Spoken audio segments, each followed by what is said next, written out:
ராவணா பார்வையாளர்கள் அனைவருக்கும் வணக்கம். சிவகங்கை மாவட்டம் திருப்புவனத்தில் அந்த இளைஞர் அஜித்குமார் அடித்து கொல்லப்பட்ட வழக்கு ஒரு முடிவை எட்டியிருக்கிறது. மதுரை உயர்நீதிமன்ற கிளையிலிருந்து ஒரு தீர்ப்பு இறுதியாக நேற்று வந்திருந்தது. எல்லோரும் அதை பார்த்துருப்பீங்க, வாசிச்சிருப்பீங்க, தெரிஞ்சிருக்கும் உங்களுக்கு. தமிழக முதலமைச்சர் இன்னொரு படி மேலாக போயிட்டு வந்துட்டு இதில் நான் வெளிப்படைத்தன்மையாக இருக்கிறேன், பாரபட்சம்லாம் கிடையாது, பாதிக்கப்பட்டது ஒரு அப்பாவி குடும்பம், அதில் நான் வந்து சமரசம் செய்கிறதுக்கு இல்லை, அதில் நான் ரொம்ப வருத்தப்படுறேன்னா அந்த குடும்பத்தோடு நேரடியாக போயிட்டு தொலைபேசியில் பேசி அவங்களுக்கு ஆறுதல் சொல்கிறது மட்டும் இல்லாமல் நடந்து விட்டது, இனி இந்த மாதிரி தவறு நடக்காதுன்றதையும் அங்கே சொல்லியிருக்கிறாரு. குடும்பத்துக்கு வேண்டிய உதவிகளை செய்கிறோம், ஒருத்தருக்கு வேலையும் கொடுக்குறன்ற உத்தரவாதத்தை கொடுத்துருக்கிறாரு. அது வரைக்கும் பாராட்டக்கூடிய ஒரு விஷயம். முதல்ல பாராட்ட வேண்டியதை பாராட்டினோம். வெளிப்படைத்தன்மையாக நான் நடவடிக்கை எடுத்திருக்கிறேன், என்னுடைய அரசு நடவடிக்கை எடுத்திருக்கிறேன்னு சொல்லிட்டு சிபிஐக்கு மாற்ற உத்தரவை விட்டுட்டார். அதுதான் பெரிய விஷயம்.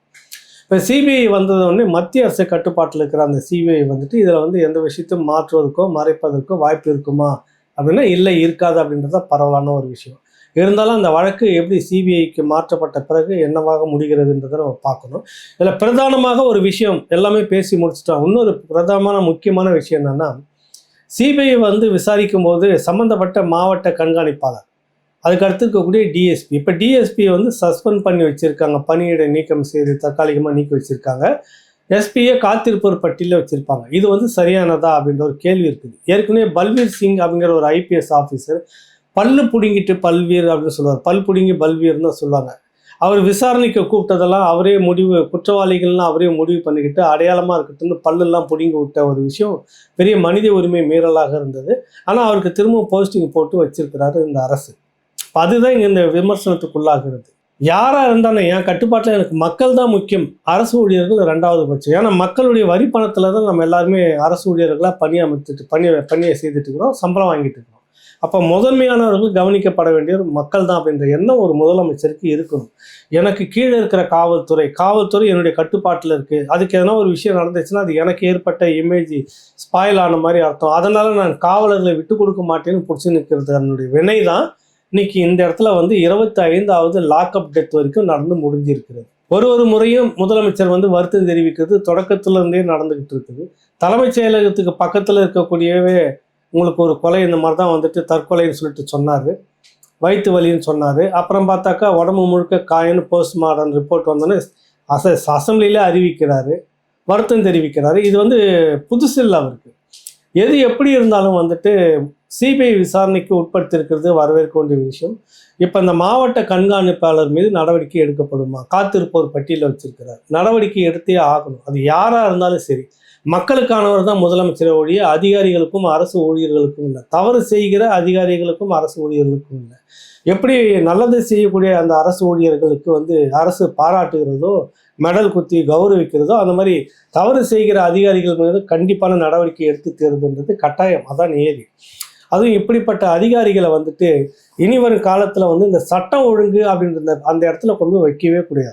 எந்த காலகட்டத்திலையுமே அட்மின் ஒரு நிர்வாக பொறுப்பை விடணும், வேற எதனா ஒரு விஷயங்களுக்கு விடணுடைய நேரடி எத்தனையோ துறைகள் இருக்குது. உங்களுக்கு சிவில் சப்ளையில் இருக்குது, போக்குவரத்து துறை சம்மந்தமாக இருக்குது, மண்டப முகாம், சிறப்பு அகதிகள் முகாமில் வந்து போட்டு வச்சுருந்தாங்க. முன்னாள் உளவுத்துறை ஐஜியாக இருந்த ஜாஃபர் சேட்டை கூட கொண்டு அந்த மாதிரி வச்சுக்கிட்டு இருந்தாங்க. இப்படி பல பகுதிகள் பல பொறுப்புகளுக்கு அங்கலங்கம் வச்சிருக்கலாம். நேரடியாக மக்களை சந்திக்கக்கூடிய சட்டம் ஒழுங்கு பிரச்சனைக்குள்ளாக இவர்கள் இருக்கக்கூடாது அப்படின்றதுல இந்த அரசு கண்டிப்பாக இருக்கணும். அஜித்குமார் மரணத்தில் வந்துட்டு முக்கியமாக பேசப்பட்டது நிகிதா யார் அப்படின்னு நம்ம தொடர்ச்சியாக கேள்விகள் வச்சுட்டு வந்து இந்த பதிவில் கூட தொடக்கத்தில் அந்த கேள்வி சொல்லியிருப்போம். அவங்களை பற்றி இப்போ சமீபத்தில் கிடைச்சிருக்கிற தகுதி பெரிய அதிர்ச்சிகரமான ஒரு விஷயத்தை இருக்குது. இன்னும் பல விஷயங்களை எத்தனை பேர் இந்த குட்டிச்சோறு பழி வாங்கியிருக்குமோன்னு சொல்லுவாங்கல்ல, அந்த மாதிரி இந்த நிகிதாவுடைய விடயத்தில் என்னென்னலாம் நடந்திருக்கும் அப்படின்றது இப்போ ஒரு விஷயம் அதிர்ச்சிகரமாக தெரிய வந்திருக்குது. 2011 அப்பொழுது திமுக ஆட்சி, முதல்வர் கருணாநிதி, துணை முதலமைச்சராக ஸ்டாலின் இருக்கிறார். அவருக்கு வேண்டப்பட்ட அதிகாரி, எனக்கு ரொம்பவும் வேண்டப்பட்டவர் அப்படின்னு இந்த அம்மா நிகிதா 2011 ஃபிலிம்லாம் ஓட்டி அப்பொழுதே வந்து அவங்க நிறைய பேர்கிட்ட வேலை வந்து டாக்டர் நிகிதா துறை பேராசிரியராக இருக்கிறாங்க, நிறைய பேர்கிட்ட வேலை வாங்கி தரதா சொல்லி ஒரு 16 லட்சம் ரூபாய் மோசடி அப்படின்னு சொல்லிட்டு திருமங்கலம் காவல் நிலையத்தில் இந்த அம்மா நிகிதா, அவங்க அம்மா சிவகாமி, அவங்க அப்பா உள்ளிட்ட ஒரு 6 பேர் மேலே புகார் கொடுத்து அந்த புகார் பெரிய சர்ச்சையாக பேசப்பட்டது. அப்போ அந்த நிகிதா சம்மந்தப்பட்டவர்களை எல்லோரும் மிரட்டி இருக்கிறது, எனக்கு வந்து பெரிய இடத்து தொடர்பு இருக்கிறது, நான் நினச்சா உன்னை என்ன வேணாலும் செய்திரும் அப்படின்னு சொல்லிட்டு அந்த இடம் மிரட்டப்பட்டதெல்லாம் அப்போ வந்து பரபரப்பாக பேசப்பட்ட செய்தி இப்போ கசிஞ்சு இருக்கிறது. இது அந்த 2011 காலகட்டத்தில் மிகப்பெரிய ஒரு ஆளாக இருந்திருக்கிறாங்க. அதாவது மேலிட தொடர்பு. அப்போ துணை முதலமைச்சராக இருந்தவர் ஐயா ஸ்டாலின் அவர்கள். அவர் ஸ்டாலின் அவர்களுக்கு நெருக்கமான அதிகாரியாக இருந்தவர் இந்த அம்மா நிகிதாவுக்கு வேண்டப்பட்டவங்க அப்படின்றது தான் அன்றைக்கி பேசப்பட்டது. அதை சொல்லி தான் நிறைய பேருக்கு வேலை வாங்கி தரேன்னு சொல்லிட்டு மோசடியாக செய்து இந்த மாதிரிலாம் செய்து அது திருமங்கலம் காவல் நிலையத்தில் ராஜாங்கம் என்கிற ஒரு புகார் கொடுத்துருக்கிறார். அதுதான் பிரச்சனை ஆச்சு. இப்பொழுது அன்றைக்கி துணை முதலமைச்சராக இருந்த ஐயா ஸ்டாலின் அவர்கள் இப்பொழுது முதலமைச்சராக இருக்கிறார். அந்த அதிகாரி இன்னும் அங்கே இருக்கிறாரன்றதான் இப்போ கேள்வி. இல்லை ஏதோ ஒரு வகையில் செல்வாக்கா அந்த வட்டத்துக்குள்ளே இருக்கிறாரா, முதலமைச்சர் வட்டத்துக்குள்ளே இருக்கிறாரான்றது தான் கேள்வி. அந்த செல்வாக்கு தான் இந்த அம்மா ஒரு சாதாரணமாக 10 சவரனுக்குள்ளாக ஒரு நகை காணன்னு வாய் மூலமாக சொன்ன அந்த தகவல் அப்படியே உலுக்கி எடுத்த மாதிரி எஸ்பியை ஒரு ஆட்டம் ஆட வச்சிருக்குது. எஸ்பி ஆடின ஆட்டத்தில் டிஎஸ்பி ஆட, டிஎஸ்பி வந்து ஸ்பெஷல் டீமை போட்டு ஆட அஜித்குமாருடைய உயிர் பலி ஆகியிருக்கிறது. இப்போ என்ன கேள்வினா, முதலமைச்சர் ஸ்டாலினுக்கு பக்கத்தில் இருக்கக்கூடிய அந்த உச்ச அதிகாரி யார், அந்த அதிகாரிக்கும் நிகிதாவுக்கும் என்ன தொடர்பு, கடந்த காலகட்டத்தில் 2011 அப்போவே முதலமைச்சர் ஸ்டாலின் அவர்களுக்கு அணுக்கமான ஒரு அதிகாரியாக அவர் இருந்திருக்கிறார் கூட. அந்த பெயரை சொல்லி இந்த அம்மா அப்போவே மோசடியெல்லாம் செய்திருக்கிறது. பிறகு என்ன நடந்ததுன்னா, பணம் கொடுத்தாங்களா இல்லையான்னு தெரியல, மிரட்டப்பட்டிருக்கிறாங்க, புகார் கொடுத்தவங்களே மிரட்டப்பட்டிருக்காங்க. ஒரு கட்டத்தில் தலைமறைவு அப்படின்னு ஆகியிருக்காங்க. அப்படி தான் இருக்குது கேஸு. அந்த தலைமறைவு அப்படின்னு போனவங்க இப்போ இத்தனை ஆண்டுகளுக்கு பிறகு இந்த ஆட்சியில் திரும்ப கோயிலுக்கு வர்றப்ப இந்த சம்பவத்தை சொல்லி நடந்திருக்கு. நகை காணுன்னு அங்கே அதே அந்த முதல்வர் வட்டத்தில் இருக்கக்கூடிய தனக்கு வேண்டப்பட்ட 2011 வச்சு சம்பாரிச்சாங்கல்ல அந்த அதிகாரிக்கிட்ட சொல்ல, அந்த அதிகாரி எஸ்பிகிட்ட சொல்ல இதெல்லாம் நடந்து முடிஞ்சிருக்கிறதா ஒரு தகவல் வெளியாகி இருக்கிறது. சிபிஐ இதையும் சேர்த்து விசாரிக்கும் போது இன்னும் பல தகவல்கள் பூதாகரமாக வெடிக்கலாம். இப்போ முதலமைச்சர் எப்படி இருக்கணும் அப்படின்றதுக்கு ஒரு உதாரணம். பெருந்தலைவர் காமராஜர் முதலமைச்சராக இருந்தபோது ஒரு சம்பவம், முதுகுளத்தூர் கலவரம் அப்படின்னு எல்லாருமே கேள்விப்பட்டிருப்போம். கூகுளில் நீக்கி தேடி பார்த்தீங்கன்னா இருந்திருக்கும். பெருங்கலவரம், இரு சமூகத்துக்கும் இடையே ஏற்பட்ட ஒரு பெருங்கலவரம். அது விரிவாக நம்ம இப்போ சொல்ல தேவையில்லை. இந்த கலவரம் அதிகமாக நடந்துக்கிட்டு இருக்குது. ஒரு குறிப்பிட்ட சமூக மக்கள் வந்துட்டு எரிச்சு கொல்லப்பட்டுக்கிட்டு இருக்கிறாங்க. தகவல் முதலமைச்சர் காமராஜர் உடனே மாவட்ட கண்காணிப்பாளரை வந்து அழைச்சி கேட்குறேன், என்ன நடந்துக்கிட்டு இருக்குது அங்கே அப்படின்னு கேட்குறாரு கோபத்தோடு. என்ன நடந்துகிட்டு இருக்கிறீங்கன்னு எல்லாம் தெரியுது ஐயா. அவர் சொல்கிறாரு நடவடிக்கை எடுத்துன்னு. நீங்கள் எதனா நினச்சிப்பீங்களோ அப்படின்னு. அதில் சில அர்த்தம்லாம் இருக்குது. அந்த குறிப்பிட்ட சமூகத்துக்கு எதிராக நடவடிக்கை எடுக்கும்போது எதனா ஒரு சட்ட ஒழுங்கு பிரச்சனை வந்ததுன்னா அதுக்கு கேள்வி முதலமைச்சர் பொறுப்பு தானே இருக்கும், அவர் தானே பொறுப்பேற்க வேண்டியதாக இருக்கும், அதனால் நான் தயங்கிட்டு இருக்கிறன்ற மாதிரி அர்த்தம் கூட எடுத்துக்கலாம். அது அவர் தயக்கத்தோடு சொல்கிறார், நீங்கள் எதனா சொல்லுவீங்கன்னு எதிர்பார்த்துக்கிட்டு இருக்கிறோம்னு. நான் என்ன சொல்ல வேண்டியது இருக்குது, உன் டியூட்டி, நீ என்ன எதுக்காக வந்த, மக்களுக்கு சர்வீஸ் பண்ணுறது, அந்த சட்டம் ஒழுங்கு கெட்டு போயிருக்காது, எந்த விதத்தில் நிறுத்தியோ அப்படி தான் நிறுத்தணும், எனக்கு தெரியாது, நீ என்ன வேணாலும் பண்ணி தெரியாது, சட்டம் ஒழுங்கு நீ சரியாக இருக்கணும் அப்படின்னு ஒரே ஒரு வார்த்தை தான் சொல்கிறார். நீ எது வேணாலும் எடுத்துக்கோ, நடவடிக்கை எடுத்துக்கோன்றார். சட்டத்துக்கு உட்பட்டு சட்ட கலவரம் அடங்கணும். பெருங்கலவரம் அது பற்றி எரிஞ்சிக்கிட்டு இருக்குது, கொலையாக நடந்துக்கிட்டு இருக்குது. வேறு வழி இல்லாமல் அப்போ தான் குறிப்பிட்ட ஒரு 5 பேரை ஒரு சமூகத்திலேருந்து பிடிச்சி ஒரு இடத்துல கொண்டு நிற்க வச்சு கையை காலை கட்டி ஷூட் பண்ணுறாரு அந்த எஸ்பி. சுட்டவர் பேர் வந்து ரே அப்படிங்கிற ஒரு அதிகாரி. பின்னாடி என்ன நடந்ததுன்னு கூட அவர் ஒரு முறை அதை பேட்டி கொடுத்துருந்தார். ரேன்னு சொல்லிட்டு ஒருத்தர், அவர் தான் சொல்கிறார் 5 பேர் சுட்டு கொள்கிறாங்க. அதுக்கு பிறகு தான் ஒரு பெரிய அச்சம் ஏற்பட்டு கலவரம் வந்து அப்படியே சைலண்ட் ஆகுது.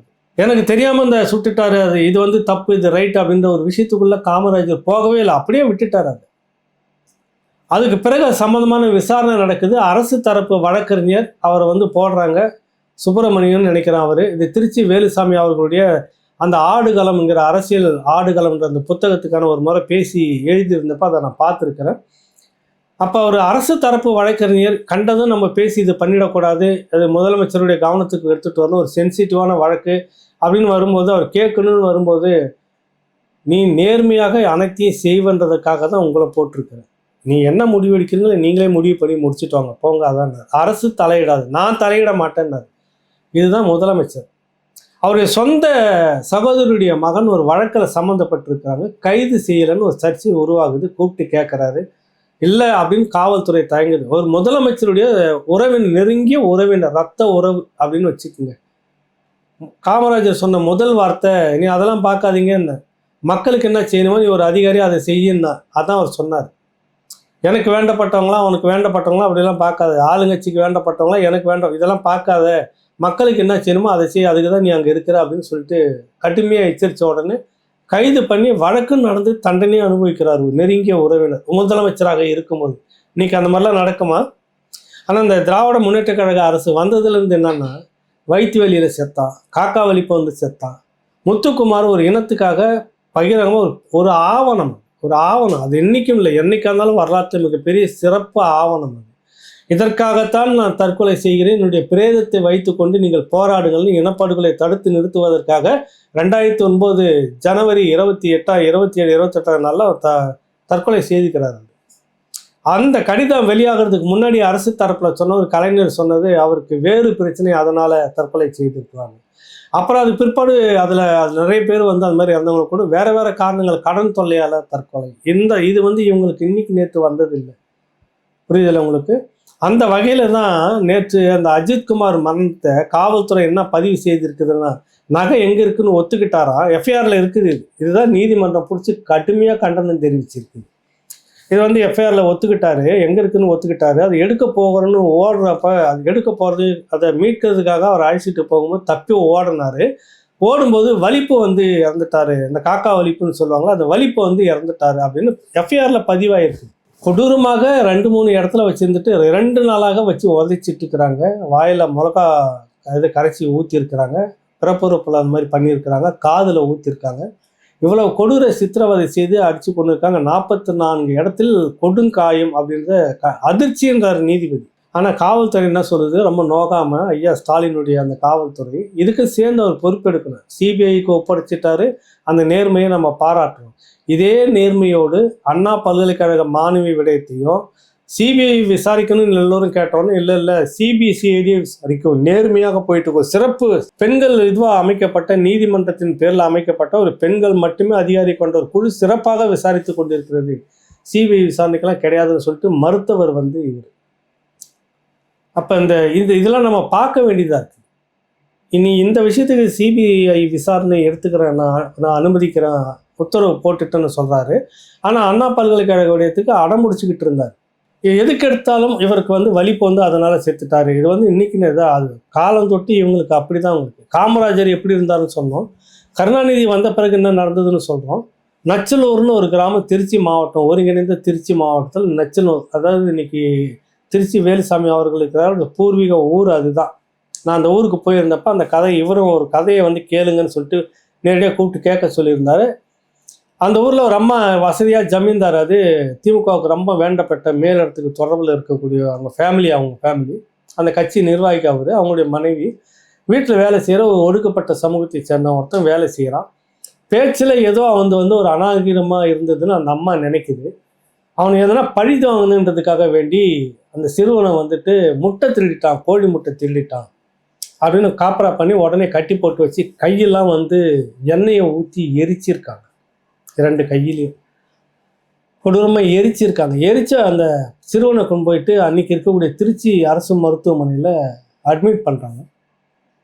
இது போலீஸ் கேஸ் ஆகும் என்னவோ ஏதோ பெரிய இஷ்யூ ஆகுது. உடனே முதலமைச்சர்கிட்டேருந்து சிறப்பு தகவல், பொதுவான வேண்டப்பட்ட செய்தவர் வந்து பெரிய இடத்து குடும்பம், திமுகவினுடைய வேண்டப்பட்ட குடும்பம். உடனடியாக அவனை டிஸ்சார்ஜ் பண்ணி அனுப்புகிறாங்க. அந்த புண்ணுலாம் சீழும் சகதிமாடி ஒழுவிட்டு இருக்குது, எண்ணெயை ஊற்றி எரிச்ச கை எப்படி இருக்கு நல்லா நினச்சி பாருங்கள். இந்த தகவல் பின்னாடி அந்த திருச்சிக்கு இதே ஒரு விஷயமாக அப்பொழுது காமராஜர் அங்கே வராரு. அவருக்கு வேண்டப்பட்டவர்கள்லாம் சேர்ந்து இந்த மாதிரி இந்த ஊரில் ஒரு சிறுவனுக்கு இப்படி ஒரு அநீதி நடந்திருக்கு, ஆஸ்பத்திரிலேருந்து விரட்டி விட்டாங்க, அவனை ட்ரீட்மெண்ட் கூட கொடுக்குறாங்க. இல்லை அப்படிலாம் இருக்காது, அந்த மாதிரிலாம் செய்ய மாட்டாங்களே டாக்டர்ஸு அப்படின்னு. இல்லை நடத்தி விட்டுட்டாங்க. அப்போ நான் அந்த தம்பி கொண்டுட்டு வாங்க பார்க்கணும் அப்படின்றாரு. உடனே காரை வச்சு அந்த பையனை போயிட்டு அழைச்சிட்டு வராங்க. ரூமில் உட்காந்துட்டு இருக்கிறாரு. அந்த சிறுவன் அந்த கையோடு உள்ளே நுழைஞ்சதை பார்த்து எழுந்து அப்படியே அதிர்த்து போய் கோபம் கொப்பளிப்ப, இதுனா அயோக்கியத்தனமாக, அது முட்டாள்தனமாக இருக்குது, இப்படியா பண்ணுவாங்க அப்படின்னு சொல்லிட்டு கொதிச்சு போயிடுறாரு. அவருக்கு என்ன பேசுறதுன்னு தெரியல. அவர் எப்பயுமே வார்த்தைகளை விட மாட்டார். வண்டியில் அந்த தம்பியை கூப்பிட்டு அவங்க இருக்கிற கட்சியால் கூப்பிட்டு நேராக ராஜாஜி அரசு மருத்துவமனை போயிட்டு, எங்கே அந்த டீன் எங்கன்னு கேட்குறான். ஒரே வார்த்தை, உள்ளே நுழைஞ்சவரை எல்லாம் அலண்டு போகிறாங்க. டீன் எங்கே வர சொல்லுன்னு, நீ முதல்ல டாக்டரா இல்லை வேறு எதனாலும் ஒரு வார்த்தை கேட்டுறாரு. கொதிச்சு போய் முதல்ல டாக்டரா இரு, மனுஷனா இரு, நீ வேற எதனா இன்னொரு வார்த்தையும் போட்டு கேட்டார். அங்கே இருக்கிறவங்க எல்லாமே ஆடி போயிட்டாங்க. இப்படி ஒரு காயத்தோடு வந்திருக்கிறான். மொத்தமும் வந்து அழுகி போயிருக்குது. கையை எடுத்துடக்கூடிய நிலையில் இருக்குது. இவனுக்கு ட்ரீட்மெண்ட் கொடுக்காம யாரோ சொன்னான்னு சொல்லிட்டு திருப்பி அனுப்பிச்சிருக்கிறேன். நீ டாக்டரா மனுஷனாயா முதல்ல நீ அப்படின்னு கடுமையாக திட்டி அது பிற்பாடு அட்மிட் பண்ணி அவனுக்கு ட்ரீட்மெண்ட் கொடுத்து அனுப்பிச்சிருக்காங்க. இது நடந்திருக்கு. எதுக்கு சொல்ல வந்தேனாக்கா, அந்த எப்படிலாம் இன்ஃப்ளூயன்ஸ் பயன்படுத்துகிறாங்க அப்படின்றத சொல்ல வரணும். அங்கேருந்து தொடங்குது. அப்போ அது பிற்பாடு வந்து பார்த்தீங்கன்னாக்கா வரலாற்றில் இன்னொரு முக்கியமான சம்பவம், இந்த 1 பைசா விவசாயிகளுக்கான மின் கட்டணம் 1 பைசா ஏற்றினதால் நினைக்கிறேன். 1 பைசாவோ 10 பைசாவோ அது ஏற்றும் போது மிக பெரும் விவசாய போராட்டமாக வெடிக்கிறது அது. அப்போ பெத்தநாயக்கன் பாளையத்தில் வந்து அங்கே மட்டுமே துப்பாக்கி சூடு ஒரு 12 பேர் 10 பேர் இறந்ததா பதிவு. அது விஷயமாக சட்டமன்றத்தில் மிக பெரும் ஒரு கொந்தளிப்பு. அப்போ எதிர்கட்சி தரப்பில் கருத்தகுமார்னு சொல்லிட்டு ஒரு சட்டமன்ற உறுப்பினர் அவர் வந்து எழுந்து கேள்வி கேட்குறாரு. இந்த மாதிரி பெத்தநாயக்கன் பாளையத்தில் இப்படி விவசாயிகள் போராட்டத்தில் இத்தனை பேர் இறந்துருக்காங்க, அதுக்கு கண்டனம் தெரிவித்து அவர் பேசும்போது முதலமைச்சர் எழுந்து சொல்கிறாரு, இந்த தொட்டு தொடரும் பட்டு பாரம்பரியம்னு சொல்லுவாங்கள்ல, இவங்க ஜெனட்டிக்கே அந்த மாதிரி தான், பொய் சொல்லியே அரசியல் செய்தவங்க கும்பல் அப்படின்னு சொல்லுவோம்ல, அந்த மாதிரி அவர் சொல்கிறாரு. பெத்தநாயக்கம் பாளையத்தில் காவல் நிலையம் இருந்தது. இந்த காவல் நிலையத்தில் காவலர்கள் இப்படிலாம் இருந்தாங்க. மக்களை அத்துமீறி உள்ள நுழைஞ்சு காவல் நிலையத்துக்கு பெரிய அச்சுறுத்தல். காவலருக்கு உயிருக்கு பயந்து வேற வழி இல்லை. மக்கள் பெருமளவில் திரண்டுட்டாங்க. காவல் நிலையத்தில் கொளுத்திடுவாங்களோ எல்லாம் கொன்னுடுவாங்களோன்ற அச்சத்தில் அவங்க தற்காத்து கொள்ள துப்பாக்கியால் சுட்டார்கள்னு பதிவு பண்ணுறார் முதலமைச்சர் கருணாநிதி அவர்கள். பெத்தநாயக்கம்பாளையத்தில் விவசாய போராட்டம் நடக்குது. போலீஸ் துப்பாக்கி சூட்டில் 10 பேரோ 12 பேர் இறந்து போயிட்டாங்க. அது ஒரு பெரிய பிரச்சனையாக உருவெடுக்கிறது. ஒரு சட்டமன்ற உறுப்பினர் வந்து கேள்வியை கேட்குறாரு. கேள்வி கேட்கறதுக்கு ஒரு பொறுப்பான முதலமைச்சர், அங்கே காவல் நிலையம் இருந்தது, மக்கள் கும்பலாக கூடி முற்றுகிட்டு அதை அடிக்க வந்தார்கள், காவல் நிலையத்தையும் தங்களையும் தற்காத்து கொள்வதற்காக துப்பாக்கியால் சுட்டார்கள். இதில் என்ன இருக்கு ஏகலைவன்? சரியாத்தான் சொல்லியிருக்கிற முதலமைச்சர் சொல்லுவீங்கல்ல. அந்த காலகட்டத்தில் அந்த ஊர் பெத்தநாயக்கம்பாளையத்தில் ஒரு காவல் நிலையமே கிடையாது முதல்ல. இதுதான் இவங்களுக்கு பொய் இப்படி தான் வருதுன்னு சொல்கிறேன். அந்த அடிப்படையில் தான் இந்த அஜித்குமார் போகும்போது காக்கா வலிப்பு வந்து ஓடும்போது காக்கா வலிப்பு வந்து இறந்துட்டான்னு சொல்கிற விஷயம். இதெல்லாம் இந்த சமூக மக்கள் தெரிஞ்சுக்கணும் தான் நம்ம இவ்வளவு எடுத்து பேசுகிறோம். இப்போ ஒரு காலகட்டம் இருந்தது, காமராஜர் காலத்தில் தவறு நடக்காமலாம் இருக்காது. ஆனால் மக்கள் தான் முக்கியம் அப்படின்றதுல ஒரு முன்னுரிமை இருந்தது. 90% இருந்தது. 10% சுயநல அரசியல்னு இருந்திருக்கலாம் யாருக்குன்னு. ஆனால் இன்னைக்கு 10% தான் மக்களுக்கானதுன்னு இருக்குது. 90% முழுக்க சுயநலம் சார்ந்த ஒரு அரசாக மாறி இருக்குது. தொடக்கத்திலிருந்தே இதை கண்டனம் தெரிவிச்சிருக்கோம். இது வந்து இந்த அரசு மீது பழி சொல்வதற்காக நமக்கு இல்லை. இது அடுத்த 5 ஆண்டுக்கும் இருக்கணும், இன்னும் 100 வருஷம் இருக்கணும்னு நம்ம விரும்புகிறோம். மக்களை மக்களாக மதியுங்கள். சட்டம் வந்து ஒரு அதிகாரிகளுக்கு மட்டுமே கிடையாது. ஒரு அதிகாரி யாரையும் ரெக்கமெண்டேஷன் பண்ணாரோ அதனால தான் எஸ்பி அந்த மாதிரி செய்தார் அப்படின்றது.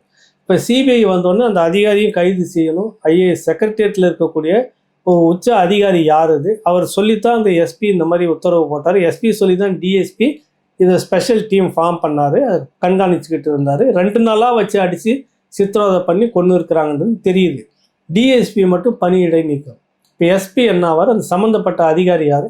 புகார் கொடுத்த பெண்மணிக்கும் அந்த அதிகாரிக்கும் என்ன தொடர்புன்னு பல முறை நம்ம கேட்டுக்கிட்டு இருக்கோம். அப்படின்னா பெரிய அது உறவு என்ன குடும்பம், அது என்ன இதுன்னு மொத்தத்தில் ஒரு மர்மமாகவே இருக்குது. இதெல்லாம் சிபிஐ விசாரணையில் வரும், அது வேற விஷயம். இந்த அரசு என்னெல்லாம் சொல்லுது, எப்படிலாம் பழி சொல்லிட்டு இருக்குன்னு பாரு. இது வரைக்கும் இறந்த 24 பேர் லாக்அப் டெத்தில் கூட சொல்கிறார். நேற்று கூட ஒரு அமைச்சர் சொல்கிறார், அவர் வந்து சித்திரவதை செய்தெல்லாம் கொல்லவே இல்லைன்றார். இவ்வளோ துட்டுக்கு பிறகு ஊரே சிரிச்சிருச்சு. வீடியோலாம் வந்துட்டு இருக்கும்போது வீடியோ பார்த்தாரே தெரியல, அதுக்கு முன்னாடி சொன்னாரே தெரியல. ஒரு அமைச்சர் சொல்கிற வார்த்தை இதெல்லாம் வந்து இது எந்த அளவுக்கு நீங்கள் மக்களை வந்து எடை போட்டுக்கிட்டு இருக்கிறீங்க. தேர்தல் அப்போ ஒரு 1000 2000 கொடுத்தா ஓட்டு போட்டுரும், அதோட முடிஞ்சு போச்சு, அவனுக்கு நமக்கு என்ன இருக்குது, நம்ம என்ன வேணாலும் செய்துக்கிட்டு இருக்கலாம் அப்படின்னு நினைக்கிற அந்த போக்கு உங்களுக்கு வலுவாக மனதில் வந்து விட்டது. மக்கள் போகிறப்ப இந்த பொன்முடியை சேத்தால் அடித்தாங்கல்ல, சேத்து வாரி அடித்த மாதிரி போகிற இடத்துலலாம் நம்மளை துரத்துவாங்கன்ற பயம், விரட்டி அடிப்பாங்கன்ற பயம் உங்களுக்கு கொஞ்சம் கூட இல்லை. காசை தூக்கி போடுறான், 500 ரூபாய் எதிர்பார்த்துட்டு இருப்பான், அவனுக்கு 1000 போடு, 1000 இடத்துல 2000 தூக்கி போடு, காசை வாங்கிட்டு ஓட்டு போட்டுன்னு இருக்கிறவனுக்கு என்ன பெருசாக ரோசம் வந்துட போகுது அப்படின்ற எண்ணம் உங்களுக்கு இருக்கிறது. அதாங்க மக்களுக்காக தான் நாம முதலமைச்சர் உள்பட பப்ளிக் சர்வெண்ட், நீங்கள் அதுக்காக தான் மக்களால் தேர்ந்தெடுக்கப்பட்டு அந்த இடத்துக்கு போயிருக்கின்ற எண்ணம் எப்பொழுது உங்களுக்கு வருகிறதோ அப்போது மக்கள் மீது முன்னுரிமை கொடுத்து நீங்கள் முதல்ல நீங்கள் முன்னே நிற்பீங்க. மக்களுக்கான முன்னுரிமை கொடுப்பீங்க, மக்களுக்கான இடத்த கொடுப்பீங்க. அவங்களுக்கு தவறு நடந்துருச்சு, குற்றவாளி தவறு செய்யறாங்க, தூக்கி சிறையில் போடுறீங்கல்ல, அந்த மாதிரி அதிகாரி யாராக இருந்தாலும் போகணும். அது என்ன அரசு ஊழியர் எங்கேருந்து வந்துட்டாரு? அரசு ஊழியர்னா தனியாக வந்துருச்சா? மக்களுக்கான சர்வெண்ட் தானே அவங்க. தவறு செய்யும்போது என்ன, எனக்கு மக்கள் தான் முக்கியம், அரசு ஊழியர் மட்டும் ஓட்டு போட்டு நீங்கள் ஜெயிச்சிருவீங்களா? நிர்வாகம் அவங்க செய்கிறாங்க, அதுக்காக அவர்கள் மீது நடவடிக்கை எடுத்தால், இதுவும் சொன்னது கருணாநிதி தான். ஒரு பிரச்சனை நடந்தது, ஒரு ஐஏஎஸ் அதிகாரி மேலே வந்து நடவடிக்கை எடுக்கணும்னு அன்றைக்கி பாட்டாளி மக்கள் கட்சி எல்லாமே சேர்ந்து ஒரு போராட்டம் பண்ணுது. அவர் மீது நடவடிக்கை எடுத்தால் அவர் சார்ந்த சமூகம் மனஸ்தாபத்துக்கு ஆளாயிடுவாங்க, பிரச்சனை பண்ணுவாங்க அப்படின்னு சாதி பேரை இழுத்துட்டு வர்றார் ஒரு அதிகாரி. தப்பு செஞ்சுருக்க அதிகாரி கைது பண்ணி உள்ளே போகணும், அதான் சொல்லியிருக்கணும். எல்லா சீர்கேட்டுக்கும் ஒரு மையப்புள்ளி எதிரான அது இதுதான், திராவிடம் தான், கருணாநிதி. அங்கேருந்து தான் ஒன்று ஒன்றா தொடங்குது. உங்களுக்கு காவல் மரணம் நடந்துச்சுன்னா பொய்யா ஒரு காரணம் சொல்கிறது, ஒன்று ஒரு விதமாக சொல்கிறது. அதுதான் ஸ்டாலின் கிட்ட அவர் வரைக்கும் இன்ன வரைக்கும் வந்திருக்குது. ஒன்றுக்கு ஒரு காரணம் சொல்கிறது. கடைசியாக வயிற்று வலியில் வந்து இது காக்கா வலிப்பில் வந்து இறந்துட்டான்னு சொன்ன காரணமும் அதுதான். அது அப்படியே தொடர்ந்துக்கிட்டே வருது பாருங்கள். எங்கேயாவது ஒரு இடம் திருந்துற மாதிரி இருக்குதா? மக்கள் தான் வாக்களிக்கிறார்கள், மக்கள் தான் தேர்ந்தெடுத்து நம்மளை அனுப்புகிறாங்க. அந்த மக்கள் அதுக்கு தான் திரும்பும் பெரும் ஒரு இது வேணும். இந்த தேர்தல் முறையில் எல்லோரும் வைக்கக்கூடிய நாம் தமிழர் கட்சி தொடர்ச்சியாக சொல்லிட்டு இருக்கு. இன்னும் 2-3 கட்சிகள் அதை பற்றி முன்னாடி பேசியிருந்தது. பாட்டாளி மக்கள் கட்சி கூட ஒரு முறை பேசியிருந்தது. திரும்ப ஒரு சட்டமன்ற உறுப்பினர் சரியில்லாத நபராக இருந்தால் அந்த வாக்களித்த மக்களை திரும்ப ஒரு வாக்களிப்பு செய்து அவர் சரியில்லை சொல்லிட்டு ஒரு வாக்களிப்பது அதிக பெரும்பான்மை வந்துச்சுன்னா அவரை வித்ட்ரா பண்ணிடணும். திரும்ப பெரும் உரிமை மக்களுக்கு வேண்டும். தேர்ந்தெடுத்துட்டா அந்த 5 வருஷம் அவர் இல்லாத ஆட்டம் ஆடுவார், எவ்வளோ மலையை அடிப்பார், ரோட்டை அடிப்பார், எல்லாத்துலேயும் காசை குவிச்சிட்டு சொத்தை சேர்த்துக்கிட்டு போவார். மக்கள் வேடிக்கை பார்த்துட்டு இருப்பாங்க. கேள்வி கேட்டால் பொய் வழக்கில் உள்ளே போகணும். இது எந்த விதத்தில் சரியானது அப்படின்ற ஒரு கேள்வி பொதுவாக இருக்குது. அதனால் எல்லா அதிகாரமும் மக்களுக்கு தான். மக்கள் வாக்களித்து திரும்பவும் ஒரு மினி தேர்தல் அந்த தொகுதிக்குள்ளே வச்சு இந்த சட்டமன்ற உறுப்பினர் எங்களுக்கு வேண்டுமா வேண்டாமான்னா இன்னைக்கு தேதிக்கு அந்த மாதிரி வந்து ஒரு வேளை வந்து ஏற்றுக்கிட்டு வச்சாங்கன்னு வச்சுக்கோ, 90% சட்டமன்ற உறுப்பினர்கள் அது தகுதியிலேருந்து மக்களை ரிஜெக்ட் பண்ணிடுவாங்க. அவ்வளவு மோசமான ஒரு கெட்ட பெயர். மக்களுக்காக தான் நம்ம இருக்கணும். நீங்கள் நடமாடுறப்போ ஒரு முறையும் உங்களுக்கு பயம் வரணும். இல்லைன்னா பொன்முடியை சேத்தவாரி அடித்த மாதிரி நம்மளை எங்கே இருந்தாலும் விரட்டுவாங்கன்ற பயம் உங்களுக்கு இருந்துக்கிட்டே இருக்கணும். அந்த மாதிரி நிலைமை இல்லை. மக்கள் வந்து என்ன பண்ணுறாங்க, காசு கொடுத்தா ஓட்டு போட்டுருவாங்கன்னு நினைக்கிற நினைப்பில் நீங்கள் ஏதாவது ஒன்று நமக்கு கொடுத்துட்டா போகுதுன்ற நிலையில் மக்கள் இருக்கிறாங்க.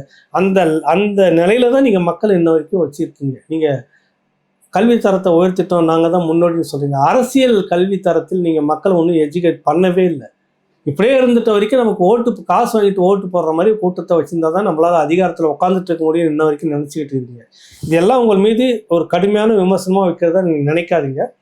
இனி வரும் காலத்திலாவது மக்களுக்காக நீங்கள் ஆட்சி செய்ய வேண்டும், மக்களுக்காக நீங்கள் முன்ன வர வேண்டும். அதிகாரிகள் எப்படிப்பட்ட அதிகாரிகளாக இருந்தாலும் மக்கள் சார்பாக நின்று நீங்கள் தீர்ப்பு எழுத வேண்டும், முடிவு சொல்ல வேண்டும் என்பதுதான் தமிழ்நாடு முதலமைச்சர் அவர்களுக்கு இப்படி ஒரு கோரிக்கையாக இருக்கிறது. மீண்டும் ஒரு நிகழ்ச்சியில் உங்களை சந்திக்கின்றேன். நன்றி, வணக்கம்.